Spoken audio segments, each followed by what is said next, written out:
UFC 290. I got to tell you, going into it in this International Fight Week, and this was a massive gate, by the way. They did just under $10 million. I used to have the record for International Fight Week. I fought Anderson, so I had the record, so I just happened to know those numbers, and we were just over 7 million.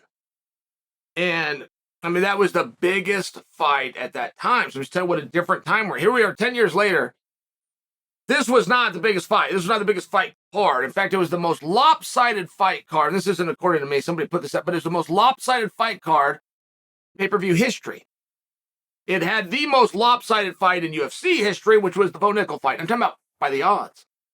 And even when you go to the main event, Volk was 375. I mean, almost a 4 to round that up. He was a 4-1 favorite. That's your main event.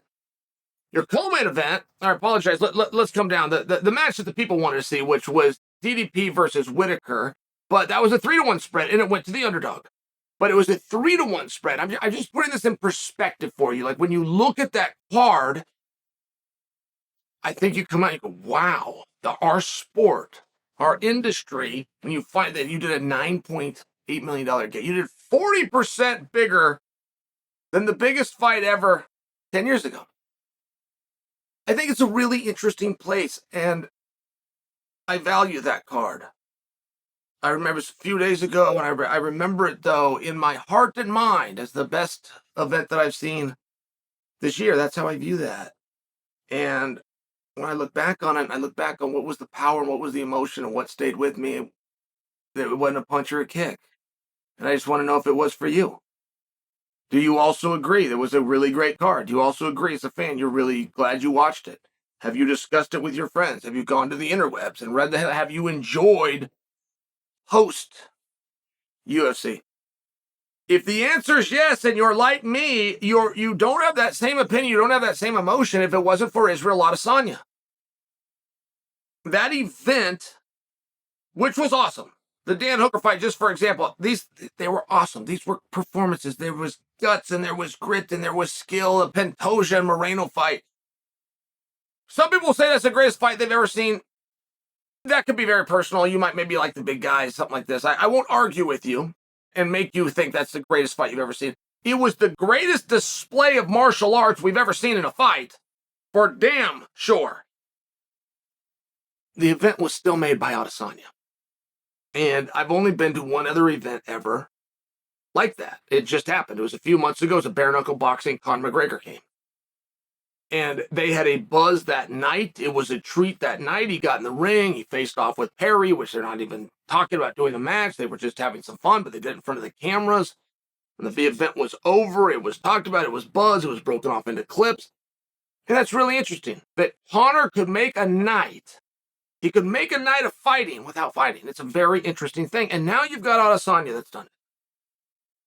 And I just find that to be a wildly powerful thing. And I don't find that event to be the same thing. I don't find Du Plessis' win over Whitaker and his pinning title fight and him becoming the number one contender to be the same had Adesanya not jumped in the cage and been behind him for the establishing shot where Du Plessis is cutting an interview and he doesn't even know the champ is standing there. I thought it was awesome and powerful. Then they come together for an argue over country. Right? And there's topics that people get very scared of. But there's also a few things in fight history that make big fights. And country is one of them. Personal grudge is one of them. And now you've got those both in one. And you have something to look forward to. Right? I mean, the fight announcement, Jones and Stipe, they're going to the Garden. Is Conor coming back? Is he going to fight Chandler? And if so, will it even be this year? I mean, all of these things that were really topical and hot a week ago, we'd still like answers to, but they're not the pressing topic. That was the pressing topic 1 week ago. The pressing topic right now is, what is the date? Are we getting this done?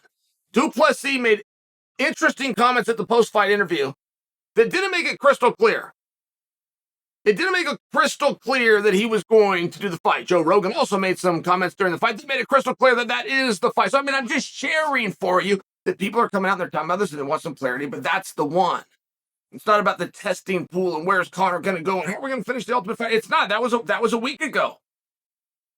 And this is all because Israel Adesanya showed up to a show, had an intensity, had a plan, had a presence, had a face-off, a fighting event that he made, in my opinion, without fighting. And that's rare. And that's hard to do, and it's a skill. And as I look back at 290, yeah, man, it was a great event. And I feel in my heart and mind, I remember it as the greatest, as the one that invoked the most emotion. But I don't know that I would be saying that. I don't know that that event is the same event without Adesanya, who didn't fight.